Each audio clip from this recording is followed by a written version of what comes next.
को कहते हैं। इसमें हमने दो हिस्से किए। अकस्मात तो किसी भी व्यक्ति से किसी भी स्थिति में हो सकता है। एक गाड़ी चलाता रहे एक व्यक्ति और रास्ते में कोई भी बेध्यान हुआ या कोई रश कर आ गया और अकस्मात हो गया।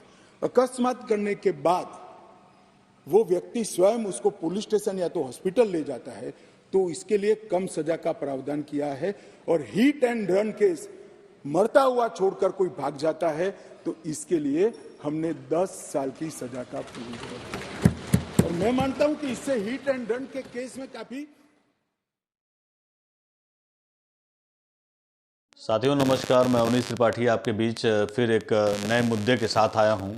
और मुद्दा बहुत गंभीर है और ये छोटा मोटा मुद्दा नहीं है, पूरे भारतवर्ष का मुद्दा है और पूरे भारत में जितने भी हमारे चालक हैं उनके लिए ये मुद्दा है विशेष तौर पे। तो उसमें ऐसा नहीं कि मतलब कोई भी केवल ट्रक ड्राइवर हैं या बस के ड्राइवर हैं या कोई भी नॉर्मल गाड़ी चलाने वाला, अगर पिकअप चलाने वाला हो, टेम्पू चलाने वाला हो, कोई भी चलाने वाला, सबके लिए ये जो मुद्दा मैं आज उठाने जा रहा हूँ और आपके बीच में रखना चाहता हूँ। कारण ये है कि भाई मैं भी गाड़ी चलाता हूँ, नॉर्मल कोई ऐसा नहीं है कि जो गाड़ी न चलाता हो। आजकल लगभग जो भी नई जनरेशन है उसमें 50% या 80% लोग गाड़ी चलाने वाले हैं, 2, 4, 10 को छोड़कर। और सबके घर आजकल 4 व्हीलर है, कोई दिक्कत नहीं है। और बसें चलाने वाले ड्राइवर और ट्रक चलाने वाले जो मेहनत मजदूरी करके कम वेतन में जो है काम करते हैं, उनका ये कहना है और सबके सामने तमाम वीडियो मेरे पास आ रहे हैं, वीडियो लोगों द्वारा भेजे जा रहे हैं कि भैया इस मुद्दे पे थोड़ा सा बात करिए। आप मैसेज कर रहे हैं, फ़ोन के माध्यम से सूचना दे रहे हैं कि भैया इस मुद्दे पे बताइए हम लोग क्या करें और किस प्रकार से हम अपनी बात को सरकार तक पहुँचाएँ। और सरकार एकदम टंगी हुई है, टिकी हुई है और एकदम दृढ़ संकल्पित है कि मतलब एकदम करना ही करना है इस आदेश का पालन। ऐसा अगर होने जा रहा है, जैसे पुलिस महकमे द्वारा एक वीडियो जारी हुआ है, वो बता रहे हैं कि ऐसे प्रक्रिया है, ऐसे और होगा। और ये चालकों के लिए बड़ा अभिशाप एक तरह से देखा जाए। मान लीजिए अगर बाई चांस देखिए गलती किसी की भी हो सकती है, कोई ज़रूरी नहीं है कि जो गाड़ी चलाने वाला ड्राइवर है उसी की गलती है या जो सामने से आ रहा। कहीं ना कहीं किसी और को बचाने के चक्कर में कभी कभी ऐसे आप तमाम फेसबुक पे और तमाम वीडियो ऐसे देखते होंगे कि एक आदमी जा रहा है, तब तक एक ट्रक वाला है और उसको बचाने के चक्कर में ट्रक पलट गया। तो बहुत सारे ऐसे बस का आपने देखा कि हमारे एक अभी घटना घटी है जिसमें दिखा रहा था, न्यूज़ पे भी दिया था कि एक बस वाले को हार्ट अटैक की मतलब आ गया। उसके बावजूद उसने गाड़ी को किसी तरह किनारे किया, सारे यात्रियों को बचाया, बाद में उसकी जान चली गई। लेकिन इस तरह की घटनाएं होती, कोई नहीं चाहता कि मतलब किसी की मौत हो उसके बस के पहिए से, ट्रक के पहिए से या किसी की पहिए से। मोदी जी का भी एक बयान आया था कि जब मैं कार से चलता हूँ और कार के नीचे कुत्ते का पिल्ला आ जाता है तो मुझे तकलीफ होता है। इसको बहुत लोगों ने गलत तरीके से भी लिया था। लेकिन मैं कहना चाहता हूँ कोई भी एक चींटी तक मारना नहीं चाहता, जानबूझकर कोई नहीं चाहता कि किसी उसके हाथ से कोई ऐसा नुकसान हो। उसके बावजूद अगर इस तरह की घटना होती है तो वो ठीक है भाई, अगर वो नहीं भगेगा ठीक है, मान ली वो भगता नहीं और ले जाकर हॉस्पिटल में इलाज कराने जाता है, कंडीशन ऐसी रहती है कि आदमी उसका तुरंत उल्टा रिएक्शन करता है। कभी भी अगर आप देखे होंगे या आपने महसूस किया होगा, आपके साथ भी अगर घटनाएं घटी हैं तो कोई अगर एक्सीडेंट होता है तो सबसे पहले क्या करते हैं लोग, चालक को पकड़ते हैं, पटक पटक के मारते हैं, उसको लात घूसा लगाने लगते हैं। आए दिन ये घटना होती हैं और इस तरह की घटनाएं नॉर्मल है, बहुत बड़ी बात नहीं है। कोई बड़ी गाड़ी छोटी गाड़ी से लड़ जाता है, मोटरसाइकिल वाला साइकिल से लड़ जाता है या कार वाला मोटरसाइकिल से लड़ जाता है तो उतर के पहले मारना पीटना शुरू करते, पहले सलूशन नहीं ढूंढते हैं।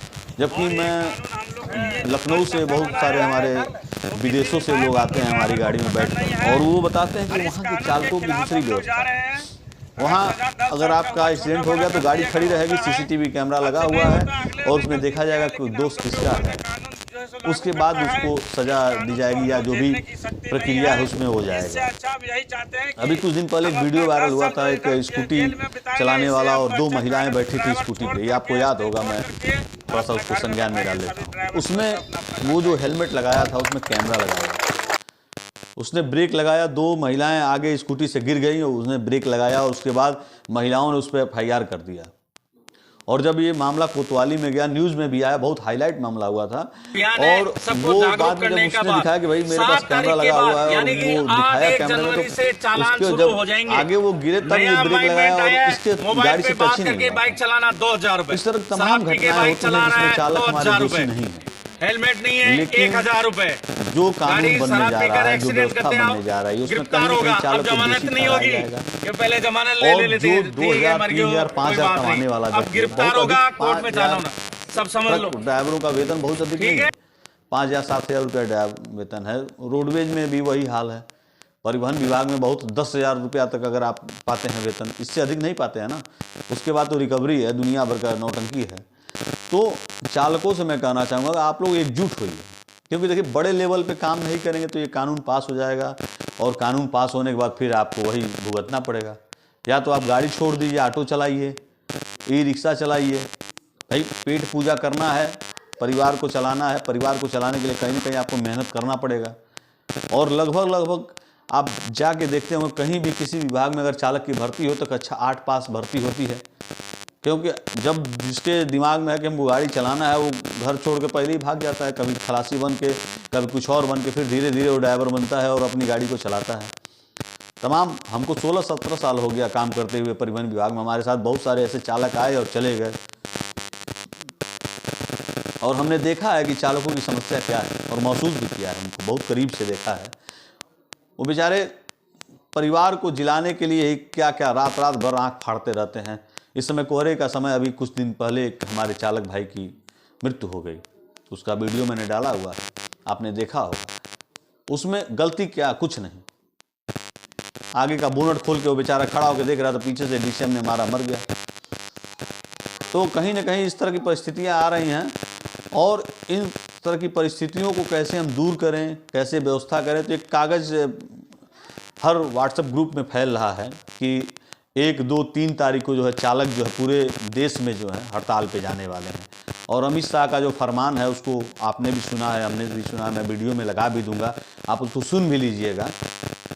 कि जो हिट एंड रन का मामला है या जो भी इस तरह की घटनाएं घटती हैं। अब देखिए, मैं फिल्म इंडस्ट्री के बारे में थोड़ा सा आपसे चर्चा करूंगा कि फुटपाथ पे लोग सोए थे और क्या नाम है उनका, सलमान खान की पता नहीं कौन जो है मार दी है। आज तक कुछ नहीं हुआ क्योंकि बड़े सेलिब्रिटी हैं। अगर वही छोटे मोटे लोग रहते तो अभी तक गिरफ्तार हो गए होते, जेल में रहते, और उनके ऊपर लाखों का जुर्माना लग जाता है। इस तरह फिल्म भी बनी है। तो चालक भाइयों से मेरा निवेदन है कि आप लोग एकजुट होइए और इकट्ठा होइए कहीं, क्योंकि देखिए संगठन क्या है, संगठन कुछ नहीं है। अपने अपने घर सब लोग बैठ जाएंगे, कोई संगठन नहीं है। जहाँ आप एकत्रित हों, जहाँ पे आप, जिसे हर ढाबे पे आप मिलते हैं, हर ढाबे पे आप खाना खाते हैं कुछ दूरी पे, और आए दिन ढाबों पे ही ट्रक वाले हमारे ड्राइवर भाई बंधु खड़े रहते हैं, बस वाले तो रोडवेज में हैं चाहे डिपो पे हैं। आप अपने बारे में चर्चा करिए, क्योंकि चर्चा का विषय अगर आज आप चर्चा नहीं करेंगे तो आने वाले भविष्य में फिर आपको याद नहीं किया जाएगा कि जब इस तरह की घटना घट रही थी तो आप कर क्या रहे थे। तो आपको इस तरह की घटना को रोकना है, इस तरह की प्रक्रिया का विरोध करना है, क्योंकि अगर जब तक विरोध नहीं होगा, प्रशासन जानेगा नहीं, तब तक व्यवस्थाएं बदलेंगी नहीं। अगर शासन आपके पक्ष में है तो ठीक है, नहीं पक्ष में है तो विरोध करना पड़ेगा। अभी ट्रकें खड़ी हो जाएं, लॉकडाउन में 2 महीना ट्रकें खड़ी थी, सबकी रोजी रोटी चल रही थी, ऐसा नहीं था कोई भूखों मरा है। लेकिन अगर आप अपनी व्यवस्था को मजबूत करना चाहते हैं तो आपको रुकना पड़ेगा, आपको लड़ना पड़ेगा। आज नहीं लड़ेंगे तो फिर मौका नहीं मिलेगा लड़ने का। और बहुत अच्छा समय है, आप अपनी बात को रखिए। हो सकता है सरकार का मन जो है बदल जाए और इस कानून को बंद कर दिए। जो पहले प्रक्रिया चल रही थी उसी तरह चलाइए ना। अगर आपके अंदर व्यवस्था है, जैसे आपने हर जगह सीसीटीवी कैमरा लगा, हर रोड पे लगाइए, जिसकी गलती होगी उसको सज़ा मिलेगी, जिसकी गलती नहीं होगी उसको सज़ा नहीं मिलेगी। लेकिन आप तो इतनी व्यवस्था कर नहीं पाएंगे, क्योंकि आप, मैं जानता हूँ बहुत सारे जगह सीसीटीवी कैमरे लगे हैं, चलते नहीं हैं वो। वहीं से मोटरसाइकिल गायब हो जाती है। किसी हॉस्पिटल में जाइए, सीसीटीवी कैमरा लगा है। बहुत सारे ऐसे कैमरे जहाँ काम नहीं करते हैं, मोटरसाइकिल गायब हो जाती, पकड़ नहीं पाते हैं लोग। हम लोग खुद उस चीज़ को देखते हैं। हमारे रोडवेज में जाइए, वहाँ पे सीसीटीवी कैमरे हर जगह लगे हुए हैं, लेकिन कितना काम करता है और कितनी व्यवस्थाएं सही हैं सब लोग जानते हैं, उसमें कोई दो राय नहीं है। तो मैं कहना यही चाहूँगा कि आप लोग एक होइए, और अगर पहली 2-3 तारीख का जो कार्यक्रम है अगर सफल हो रहा है तो उसको सफल बनाइए, और मौजूदगी से। बहुत सारे वीडियो हैं जो आप देख रहे होंगे इस समय स्क्रीन पे, उसका मैंने आवाज़ म्यूट कर दिया है, क्योंकि जो वीडियो हमारे पास आ रहा है उसको लगाने बहुत सारे लोग गाली वाली भी दिए हैं, तमाम चीज़ें हैं, तो उसको लगाना उचित नहीं है। मैं चाहूँगा कि उस वीडियो को महसूस करिए, सुनिए, समझिए, केवल सुनिए, क्या मेरी बातों को ही समझ लीजिए जो मैं कहना चाहता हूँ कि आप लोग एक होइए, नेक होइए और अपनी व्यवस्था को मजबूत करिए। बहुत बहुत धन्यवाद, नमस्कार। वीडियो को शेयर करिए और अधिक से अधिक लोगों तक पहुँचाइए, क्योंकि अगर 1 तारीख का जो कार्यक्रम है 1, 2, 3 का वो सफल हो। धन्यवाद। तो हम लोग जो है कि भाई छोड़ के गाड़ी जा रहे हैं, हम लोग नहीं चलाएंगे गाड़ी अगर ये काला कानून नहीं हटा तो। और हम लोग का जो है कि सैलरी 10,000 5,000 रुपया सैलरी है, और हम लोग को अगर सब ड्राइवर को जो है कि अगर कोई घात हो जाए, एक्सीडेंट हो जाए, तो हम लोग अगर जेल जाएंगे तो घर परिवार को कौन खिलाएगा। अमित शाह जी जो है कि इसका कोई नियम लगाया नहीं कि घर परिवार को फिर 1 लाख 1.5 लाख रुपया मिलना चाहिए ना, तो उसका कोई नियम नहीं है। तो भाई अगर ऐसा रहा, अमित शाह जी जो है कि अगर ये काला कानून वापस नहीं लिए तो हम लोग ड्राइवरी छोड़ देंगे और कंपनी अपनी गाड़ी खुद से चलाएगी। कोई ड्राइवर तैयार नहीं है गाड़ी चलाने, ठीक है। तो ये कहना चाहते हैं कि भाई ये काला कानून हम लोग के खिलाफ है, हटना चाहिए, क्योंकि छोटी गाड़ी वाले जो है कि, और हम लोग जो रास्ते में चलते हैं तो हम लोग को परेशानी होती है। कोई अमित शाह जी चलते नहीं है रास्ते पे कि अमित शाह जी को परेशानी होगी और समझ में आएगा उसको कि रोड का वाकया क्या है। तो रोड की हालात हम लोग को पता है, 4 चक्का वाला, बाइक वाला खुद भी आके मार देता है, तो पब्लिक जो है कि हम लोग को उल्टा मारती है। हम लोग की गलती नहीं रहती है तो भी पब्लिक हम लोग को मारती है, और हम लोग को सहना पड़ता है, क्योंकि हम लोग गरीब है, मजदूर है और एक ड्राइवर है, इसलिए हम लोग को सहना पड़ता है।